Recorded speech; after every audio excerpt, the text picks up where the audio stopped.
Let's talk about habits a little bit. So habits are dangerous. Michael Pollan wrote a great book, How to Change Your Mind, which was a focus on psychedelics. He described something, a really powerful concept, which we are creatures of habit and automation because it makes our lives easy.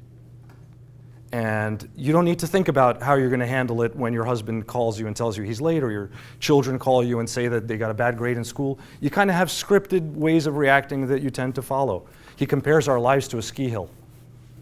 And he says that by the time you get to be around 40, you've got some tracks in the snow. And gosh, it's so easy to just business as usual. Michael Pollan also says that by the time you get to be 40, nothing surprises you anymore. And that's exactly the problem, that nothing surprises you anymore.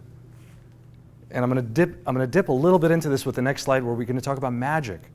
But I want to point out to you that there's so many beautiful, miraculous things around us that we just take for granted, that are not interesting anymore. And we should be aware of the power of habits. And there should be something about not doing business as usual.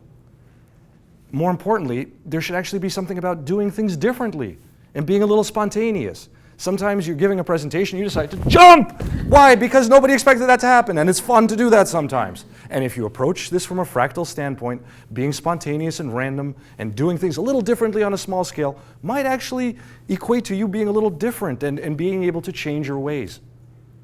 The ski tracks are especially terrible and troublesome if you're depressed or really anxious or stuck in any other negative pattern.